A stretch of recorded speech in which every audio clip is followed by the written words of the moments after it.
Puji Tuhan. Hari ini adalah hari yang dinamakan Jumat Agung. Dalam istilah lain disebut hari kematian Tuhan Yesus Kristus. Ya, saudara kekasih dalam Kristus, mohon maaf hari ini tanpa direncanakan, sama sekali tidak direncanakan dan tidak diinginkan. Di ruangan ini tiba-tiba lampunya padam. Listriknya masih ada, tapi sebagian aliran mungkin ada yang korslet. Ya, jadi kalau ruangan ini agak sedikit gelap, ya mohon maaf dan mohon dimaklumi karena lampu di ruangan padam. Saya nggak tahu apakah kalau saya menggunakan begini wajah saya akan bisa lebih terlihat atau tidak. Membantu nggak ini kalau saya pakai senter begini? Coba dilihat. Ada pengaruh? Oke, puji Tuhan. Ya, saudara kekasih dalam Kristus, di Indonesia ada 4 hari raya besar umat Kristen yang diakui oleh pemerintah dan kemudian dijadikan hari libur nasional. Yang pertama, saya urutkan tidak sesuai dengan bulan ya, tapi sesuai dengan peristiwa. Yang pertama adalah Natal. Ini hari libur. Hari kelahiran Tuhan Yesus. Yang kedua adalah Paskah. Hari kebangkitan Tuhan Yesus. Yang ketiga adalah kenaikan. Hari kenaikan Tuhan Yesus. Dan yang keempat adalah Jumat Agung, hari kematian Tuhan Yesus. Nah, yang pertama, kedua, dan ketiga, Natal, Paskah, dan kenaikan itu disambut dengan sukacita. Ya, disambut dengan gembira. Yesus lahir, sukacita. Seorang penebus telah lahir untuk umat manusia, juru selamat manusia. Kemudian Paskah, dia bangkit dari kematian, disambut dengan sukacita. Dan yang ketiga, Yesus naik ke surga, mempersiapkan tempat bagi kita. Tiga-tiganya ini disambut dengan sukacita. Ibadah-ibadah yang dilakukan dengan gembira. Tidak hanya disambut dengan sukacita, tapi memang 3 peristiwa ini adalah peristiwa yang dianggap penuh dengan keajaiban, penuh dengan mujizat. Pertama, lihat, ada Natal, kelahiran seorang juru selamat. Mujizat. Kenapa seorang Tuhan bisa jadi manusia? Itu mujizat. Hanya di Kristen, Tuhan menjadi manusia. Hanya di Kristen. Itu mujizat, luar biasa. Ya. Biasanya manusia pengen jadi Tuhan. Ini Tuhan menjadi manusia. Itu Natal. Mujizat luar biasa. Yang kedua, Paskah. Kebangkitan Tuhan Yesus. Mengalahkan maut. Ada manusia mati dan kemudian bangkit, hidup kembali. Itu mujizat. Yang ketiga, kenaikan ke surga. Terlihat dengan mata kepala murid-murid. Tuhan Yesus dari bumi menginjak tanah, tiba-tiba melayang, naik ke atas, bukan magic. Kalau yang namanya magic itu melayang-layang dan tetap turun ke bumi. Hidup lagi di bumi. Ini tidak. Naik, dan terus kemudian hilang. Itu mujizat. Luar biasa. Maka 3 peristiwa ini disambut dengan sukacita. Suatu yang dianggap mujizat luar biasa. Natal, Paskah, dan kenaikan. Tapi ada yang keempat. Hari besar yang keempat. Apa itu? Yang diperingati hari ini. Bukan dirayakan ya. Diperingati. Kenapa? 1, 2, 3 dirayakan. Rayakan Natal, rayakan Paskah, rayakan kenaikan. Tapi yang keempat, Jumat Agung, kematian Tuhan Yesus, tidak dirayakan, tapi diperingati. Kenapa? Nah, inilah bedanya. Tidak disambut dengan sukacita. Bagaimana kematian disambut dengan sukacita? Biasanya dengan tangis, dengan kesedihan. Dan sayangnya, di antara 4 perayaan yang besar ini, Yang keempat ini, kematian Tuhan Yesus. Mohon maaf kalau saya ingin mengatakan begini.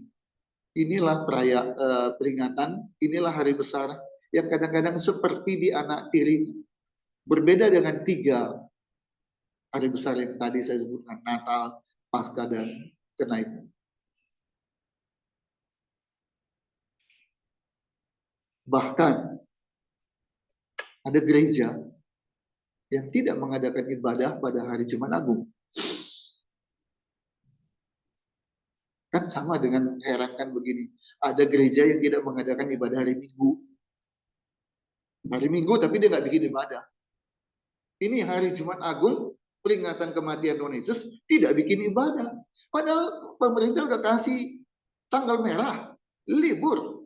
Nah, jadi libur mau ngapain? Ibadah harusnya. Tapi ini tidak. CMC Cabai Rawit tetap mengadakan ibadah peringatan Jumat Agung atau hari kematian Tuhan Yesus. Kenapa? Kita harus ingat. Selalu diingat. Ada banyak hal yang kita ingat, saudara. Hal-hal yang menggembirakan kita ingat. Ulang tahun selalu ingat. Kenapa? Karena pesta, kado. Tapi tahukah saudara? Di antara peristiwa-peristiwa yang bisa bikin ingatan kita muncul kembali, tidak hanya peristiwa yang menggembirakan, tidak hanya peristiwa yang memberi sukacita, tapi ada peringatan yang selalu bikin kita ingat, yaitu peristiwa-peristiwa yang sedih. Peristiwa-peristiwa yang tidak mengenakan itu juga seringkali membuat kita teringat. Nah, hari ini kita memperingati kematian Tuhan Yesus. Saya mengajak jemaat, baik yang ada di ruangan ini, maupun yang mengikutinya lewat online. Perhatikan kata-kata saya. Jangan pernah engkau melupakan kematian Tuhan Yesus. Kedua, jangan pernah anggap remeh kematian Tuhan Yesus. Kematian Tuhan Yesus disebut dengan Jumat Agung adalah peristiwa yang luar biasa. Kenapa? Karena justru dengan kematiannya, dia berkorban untuk menebus dosa kita. Tanpa kematiannya, tidak ada kebangkitan. Dia lahir, penting. Dia bangkit, penting. Dia naik ke surga, penting. Tapi kematian Tuhan Yesus juga sangat penting. Menjadi lebih penting kematian ini karena di sana ada penderitaan. Saya oleh kemurahan Tuhan bikin sebuah lagu udah 20 tahun lalu. Tahun lalu rasanya saya nyanyikan ya di tempat ini. Tiada yang lebih indah ku melayani Yesus. Kemudian referennya berbunyi kata-katanya begini. Bukankah Yesus telah rela menderita di salib? Rela menderita di salib. Rela menerima hinaan, cobaan, dan kutukan. Perhatikan kata-kata selanjutnya. Seharusnya sayalah yang ada di salib itu. Tetapi Yesus rela menggantikanku. Saudara, yang harusnya dicambuk, yang harusnya dipukul, yang harusnya dimahkota duri, yang harusnya menderita itu adalah saya dan saudara. Bukan Yesus. Yesus nggak pernah salah, Yesus nggak pernah berdosa. Tapi kita manusia, hari ini udah bertobat, hari ini sudah ngaku dosa, hari ini udah bersih. Berapa waktu kemudian udah melakukan lagi hal yang sama. Dosa lagi, dari dosa kecil, dosa sedang. Harusnya berkali-kali kita dihukum, dan dihukum. Seorang yang pernah dihukum penjara, keluar, melakukan lagi, masuk lagi, disebut residivis. Melakukan lebih dari 1 kali. Apalagi berkali-kali. Itulah kita manusia. Ngaku salah, ngaku dosa, bertobat, tapi lakukan lagi, lakukan lagi, lakukan lagi. Sehingga pertobatan kita itu seperti nggak ada artinya. Dan dengan begitu, bagaimana kita mau selamat, mau masuk ke rumah Bapa, di mana tidak semua orang, tidak sembarang orang yang bisa masuk ke rumah Bapa. Ada syarat, harus hidupnya kudus, harus hidupnya suci. Dan bagaimana dia bisa kudus dan disucikan? Karena darah Yesus. Pengorbanan Yesus dengan mati di kayu salib. Karena itu saya ingin katakan, jangan pernah lupakan kematian Yesus. Jangan pernah anggap remeh pengorbanan dan penderitaan Yesus. Baik, kita akan baca, buka Alkitab kita. Yohanes 15 ayat 13. Khotbah saya hari ini judulnya adalah kasih terbesar. Yohanes pasal 15 ayat 13. Yohanes 15 ayat 13.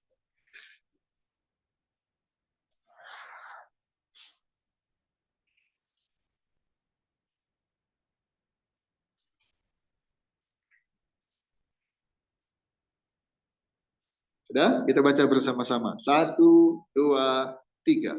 Tidak ada kasih yang lebih besar daripada kasih seorang yang memberikan nyawanya untuk sahabat-sahabat. Tidak ada kasih yang lebih besar daripada kasih seorang yang memberikan apa? Bukan uangnya, bukan harta bendanya, tapi nyawa. Nyawa ini ada berapa, saudara? 1. Selembar, katanya, selembar nyawa. Hanya 1. Maka seorang penyair menulis kata-kata, sekali berarti, sesudah itu mati. Hidup hanya 1 kali. Setelah itu kematian. Maka karena itu sebelum kita mati, hidup kita harus berarti. Itulah kurang lebih isi syair dari Khairil Anwar. Nyawa itu hanya 1. Tapi yang satu-satunya itu, yang sangat berharga, itu diberikan, itu diserahkan, itu dikorbankan. Itulah kasih yang terbesar. Bukan hanya kasih dengan mulut, kasih dengan kata-kata, atau kasih yang semua orang bisa. Ngasih uang, bisa. Walaupun nggak semua mau ya. Memberikan uang, nggak semua mau. Kalau ini seupil, bolehlah. Tapi kalau ngasih segini, tunggu dulu. Kasih persembahan. Ngasih 1.000, 2.000, oke lah. Kasih 10.000, 20.000, 50.000, 100.000, tunggu dulu. Orang mikir, kalau memberi sesuatu, ya tunggu dulu, saya pikir dulu. Saya bisa nggak? 1, bisa atau tidak? Mau atau tidak? Tidak mudah, saudara. Untuk bisa berkorban itu nggak mudah. Jangankan korban materi ya, saudara. Korban perasaan aja kadang-kadang orang nggak mau. Nggak mau. Emang apaan lu? Gua tersinggung, tau nggak? Nggak mudah, saudara.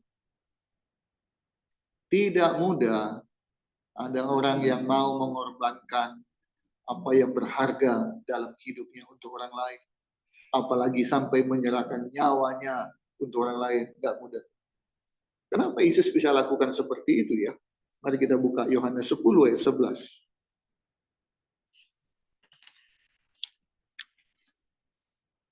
Yohanes 10 ayat 11.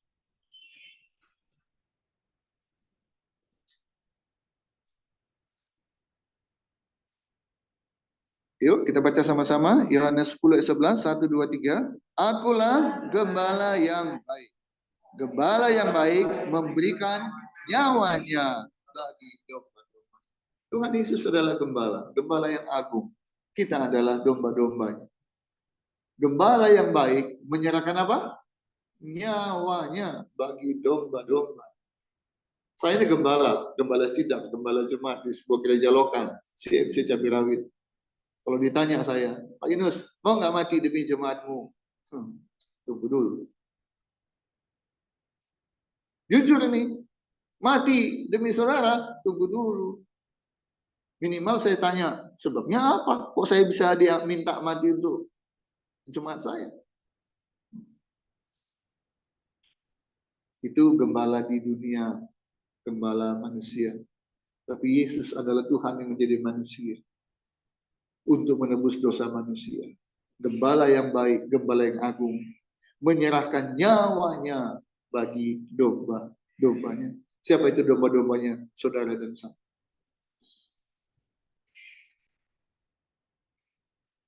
Saya ajak saudara, mari kita ingat-ingat. Apa sih pemberian terbesar yang pernah kita terima selama hidup kita? Apa yang pernah saudara terima dari seseorang? Entah sebagai hadiah, sebagai kado, sebagai penghargaan, apapun itu. Yang terbesar yang pernah saudara terima apa? Bukan beli ini. Dikasih. Ada nggak apa? Kami pernah terima mobil?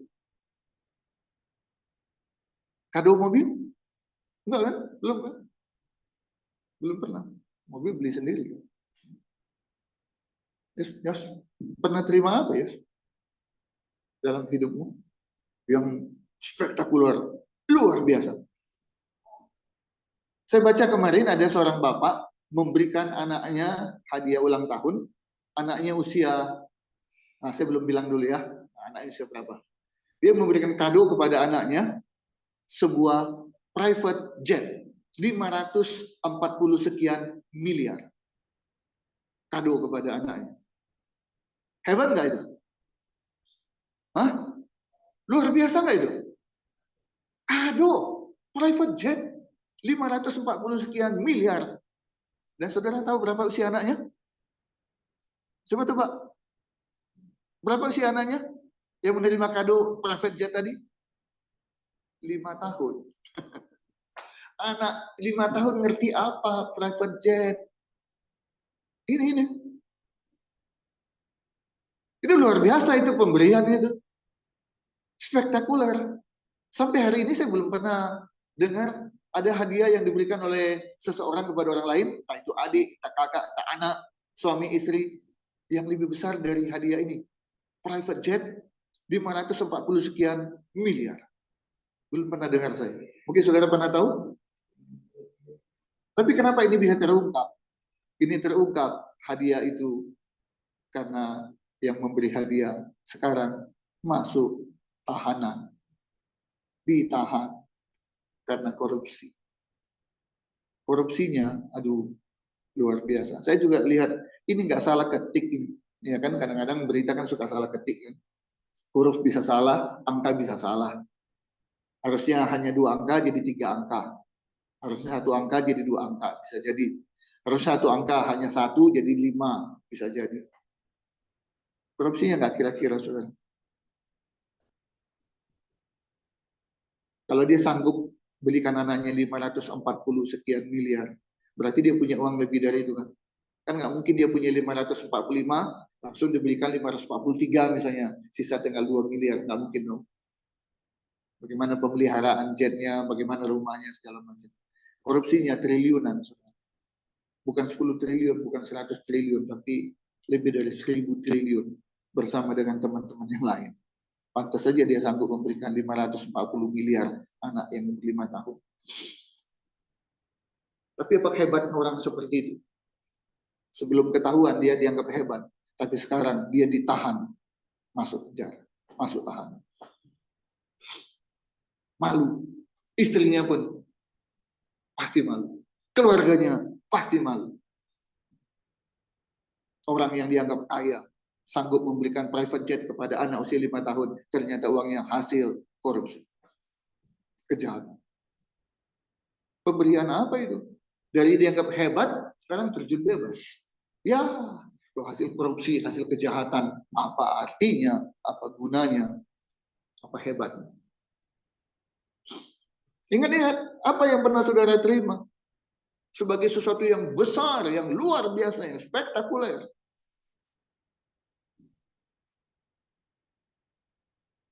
Saya pernah bikin kejutan kepada istri saya, ulang tahun ke-50. Nah, ulang tahun emas kan, golden kan, yang 50 kan.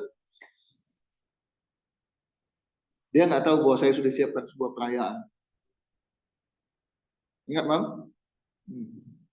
Saya bilang, ayo kita berdua aja. Kali ini peringatan ulang tahun kita hanya berdua aja. Kita akan ke Lembang. Ya, dia ikut, nurut. Oke, kita berangkat berdua. Sampai di menjelang Pasir Kaliki, dekat Trijati, saya bilang, kita mampir sebentar. Ada teman yang mau ketemu. Dan itu kita berangkat lagi ke Lembang. Ini nurut. Kemana? Ke Great Eastern. Eastern, Great Eastern ya? Pasir Kaliki. Great Eastern ya? Kita mampir sebentar, ada teman yang mau ketemu. Sebentar aja kok. Ikut. Masuk kami ke Great Eastern, naik ke atas. Kemudian saya pura-pura telepon. Di mana? Oh, di ini. Oke, ayo kita ke sini, Mam. Ada ruangan. Begitu pintu dibuka, ternyata sudah ada undangan di dalam ruangan. Ruangannya digelapkan dulu. Begitu saya masuk, happy birthday. Kemudian nggak tahu, kaget nggak dia waktu itu? Kaget emang? Atau biasa-biasa aja?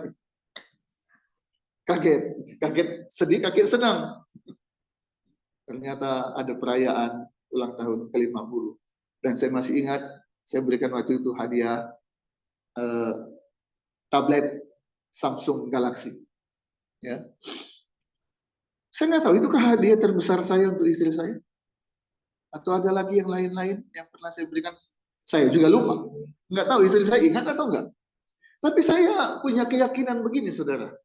Kalau hari ini saya tanya kepada saudara, apa sih yang pernah kamu terima sebagai sebuah pemberian yang besar dalam hidupmu? Pertama, kita akan tunggu dulu ya, ingat-ingat dulu ya, karena saya lupa.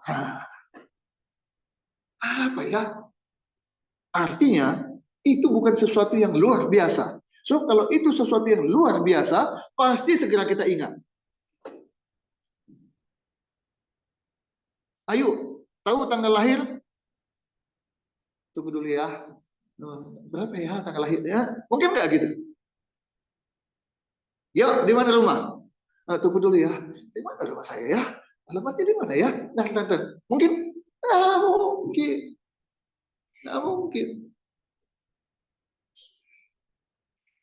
Kalau Lewi saya tanya, berapa nomor HP? Mungkin juga, aduh panjang lupa. Mungkin. Tapi kalau saya tanya, berapa nomor polisi mobilmu? Mungkin lupa nggak? Langsung ingat. Dengan kata lain, saya ingin berkata begini, saudara. Di dunia ini, nyaris kita ingin berkata, apa sih yang terbesar yang pernah saya terima? Rasanya nggak ada ya. Apa yang pernah kita terima? Naik gaji, biasa. Naik jabatan, biasa. Apa hebatnya? Yang terbesar yang pernah kita terima di dunia ini adalah keselamatan. Dan tidak bisa diberikan oleh siapapun juga. Hanya Tuhan Yesus yang bisa memberikan kita keselamatan. Kita orang berdosa, ditembus dosanya. Lewat apa? Kematian Tuhan Yesus. Harus ada domba yang dikorbankan. Dan dombanya bukan domba biasa. Anak darah domba Allah. Darah yang dicurahkan bukan darah biasa. Darah Tuhan yang menjadi manusia, menderita, dicambuk, darah bercucuran, dan kematian untuk menebus dosa kita. Pertanyaannya, apa yang pernah kita berikan untuk dia? Apa yang sudah kita berikan untuk Tuhan dengan pengorbanannya yang luar biasa? Tahu nggak saudara? Sebuah peristiwa yang paling menakutkan dalam hidup ini apa? Apa peristiwa yang paling menakutkan di dalam hidup? Kematian. Betul. Emangnya pernah? Saya kan belum pernah. Ya, Belum pernah. Jadi bagaimana bisa tahu? Saya dalam hidup saya pernah menyaksikan 2 kali kematian di depan mata kepala saya. Saudara pernah nggak? Pernah ya? Berapa kali? Saya 2 kali. Saya 2 kali. Pertama, papa saya. Papa saya meninggal di rumah. Sekian hari dia koma. Dan pada saat dia mau meninggal, nah di situ saya melihat istilah begini, menghembuskan nafas terakhir. Itu kan? Itu meninggal ya. Dia sudah menghembuskan nafas terakhir. Nah di situ saya menyaksikan bagaimana seorang manusia menghembuskan nafasnya yang terakhir. Tarik nafas, selesai. Tidak lagi nafas. Itu yang pertama saya saksikan dengan mata kepala saya. Dalam keadaan papa saya koma, tidak sadar. Yang kedua adalah cici saya di ICU. Jadi beruntung ya, di rumah saya bisa lihat papa saya meninggal. Mama saya juga meninggal di rumah, tapi tidak disaksikan. Jadi tahu-tahu kita bangun, kita ini udah nggak ada. Yang kedua, saya beruntung bisa melihat cici saya meninggal. Di mana? Di ICU. Nah, ini juga lebih beruntung lagi. Masuk ICU itu hanya jam-jam tertentu. Nggak bisa sembarangan. Nggak bisa ditungguin. Hanya jam tertentu. Tapi Tuhan panggil ketika kami lihat. Dan ketika saya ada di ruangan itu menyaksikan, disitulah cici saya meninggal.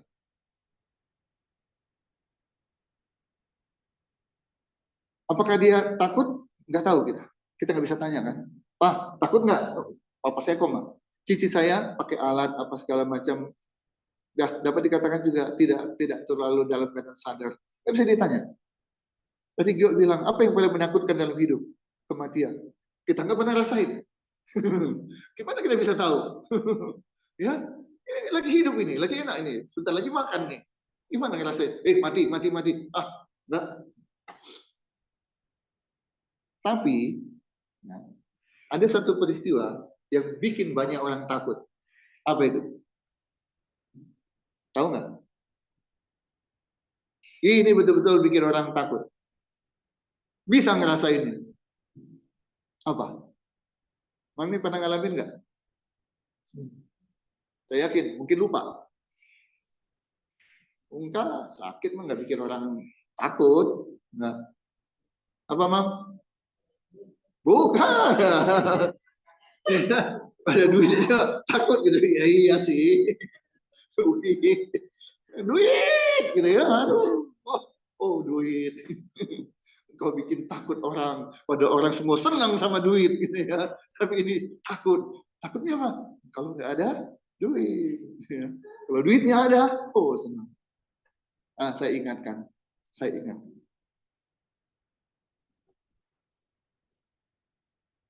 Satu ketika saya berobat ke Penang karena DB, demam berdarah. Trombositnya turun, dan kemudian istri sama Lewi nyusul. Begitu mereka datang, trombosit saya naik. 2 hari kemudian saya bisa keluar dari rumah sakit. Nah, istri saya cek, ternyata di perut ada miom. Dan kemudian dioperasi. Pertanyaan saya. Waktu masuk ruang operasi, sadar nggak? Sadar. Nggak, pingsan. Kenapa? Mau operasi, pingsan. Enggak kan? Sadar kan? Dibawa, didorong, masuk ruang operasi. Pertanyaan saya, takut nggak? Baru ingat, takut. Takut apa? Takut nggak bangun lagi. Ya, ada saya, ada Lewi, masuk ruangan operasi sendiri, nggak bisa ditemani. Kami nunggu sekian jam. Yosua nggak ada, masih di Jakarta. Ya, masuk ke ruang operasi sendirian. bersama dokter dan para perawat. Takut nggak? Padahal membahayakan nggak itu? Enggak, tapi takut. Apalagi kalau ada operasi yang dokter bilang, harapan hidupnya, harapan keberhasilannya ya 50-50. Bahkan mungkin hanya 30%. Tapi kalau nggak dioperasi ya meninggal. Tapi kalau dioperasi, masih ada kemungkinan 30% berhasil dan hidup. Biasanya keluarga pilih apa? Tetap operasi. Nah, waktu masuk itulah si pasien, aduh 30%. Kalau enggak mati. Takut. Kematian adalah sesuatu yang menakutkan. Nah, yang bisa bikin takut adalah ketika orang tahu bahwa dia akan mati. Ada nggak orang tahu bahwa dia akan mati? Semua orang pasti mati, itu betul. Tapi orang tahu bahwa dia akan mati, kapan harinya, kapan jamnya, kapan menitnya dia tahu. Ada nggak yang begitu? Ada. Siapa? Hah? Siapa? Enggak, bukan. Ada seorang pastor, ya, di kota saya dulu di Pematang Siantar. Dia bilang, saya akan meninggal pada tanggal sekian, bulan sekian. Dan betul. Oke lah, itu satu hal yang ini ya. Nah, believe it or not lah, itu kebetulan kah atau apakah nggak tahu lah. Tapi ada orang persis tahu bahwa saya akan mati, meninggal tanggal sekian, hari ini, jam sekian. Dia tahu. Dan itu benar. Tapi bukan karena dia hebat. Siapa dia? Orang yang mendapat hukuman mati. Di Indonesia dengan cara ditembak. Bukan digantung, bukan disuntik, tapi ditembak. Orang yang tahu bahwa dia akan mati karena dia mendapat hukuman mati. Saudara bisa bayangkan bagaimana hari-hari menjelang kematian itu. Hari-hari menjelang eksekusi berlangsung. 3 hari lagi. 2 hari lagi. 1 hari lagi. Bahkan hari ini. Tinggal tunggu jam. Dia akan tahu tembak dan mati. Saudara bisa bayangkan bagaimana perasaan. Ketemu keluarga yang terakhir. Bicara dengan keluarga terakhir. Detik-detik, menit-menit di mana dia akan dieksekusi. Menakutkan enggak itu? Yesus Tuhan, tapi dia juga menjadi manusia. Dia bisa merasakan kesedihan, dia bisa merasakan kemarahan, dia bisa merasakan penderitaan.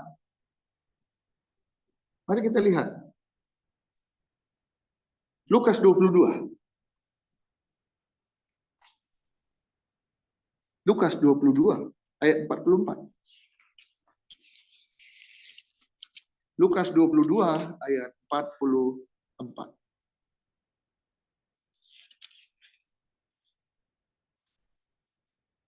Ini yang terjadi menjelang kematian Tuhan Yesus.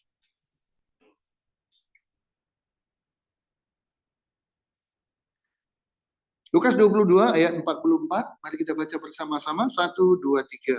Ia sangat ketakutan dan makin bersungguh-sungguh berdoa.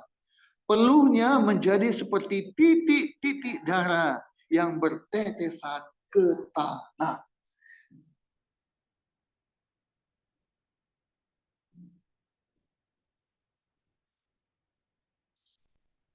Kalau kita tahu ada keluarga kita sakit, menderita, sedih nggak saudara?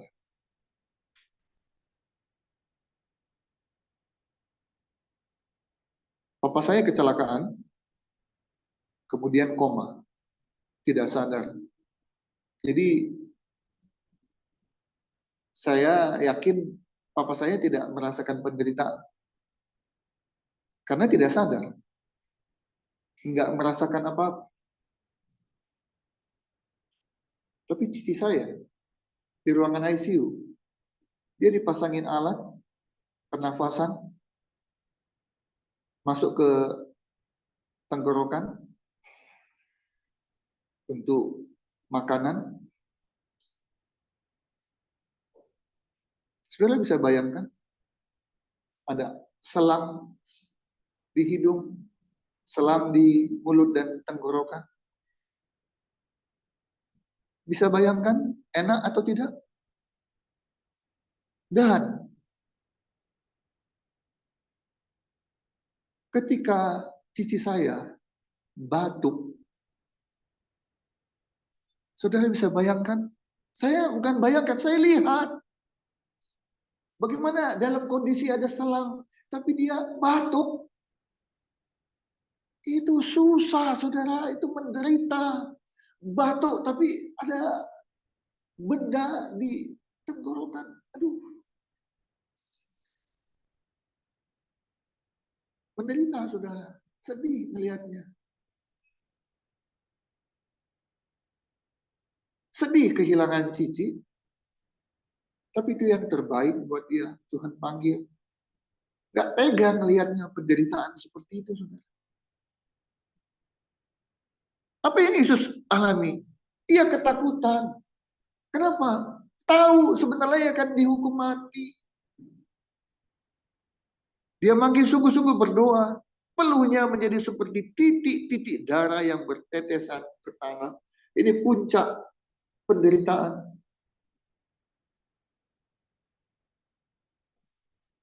Karena itu mari kita hargai, saudara. Jangan anggap remeh penderitaan Tuhan Yesus. Ya, jangan bersenang-senang terus. Yesus bangkit. Yesus naik ke surga. Puji Tuhan. Tapi ingat penderitaan Tuhan Yesus dalam menebus dosa kita. Filipi 2 ayat 8 mengatakan dia taat sampai mati. Taat sampai mati. Bisakah kita taat sampai mati, saudara? Apa yang Tuhan suruh pada kita, kita lakukan. Apa yang Tuhan larang sama kita, kita tidak lakukan. Taat sampai mati. Setia sampai mati. Hargai penderitaan kematian Tuhan Yesus.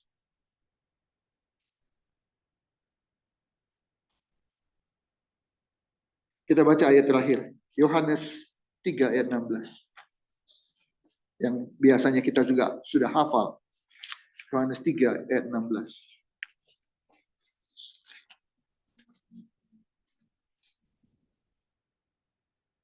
Kasih terbesar, apa itu? Ketika dia menyerahkan nyawanya untuk menebus dosa kita.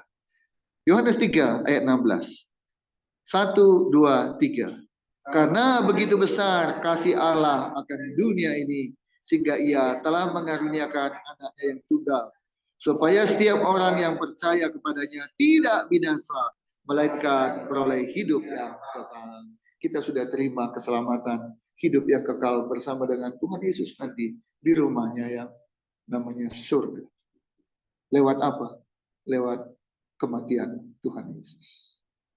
Tidak ada kasih terbesar selain orang yang menyerahkan nyawanya bagi sahabat-sahabat. Kasih terbesar dinyatakan lewat Jumat Agung. Dia dicambuk, dia dipukul, dia ditombak, dia dihina. Katanya Tuhan, coba turun. Bisa enggak? Orang miskin dihina, nggak bisa apa-apa. Orang kaya dihina, kaya buat. Bisa balas. Yesus bisa nggak balas? Bisa. Tapi dia tidak lakukan itu. Dia terima semua penderitaan.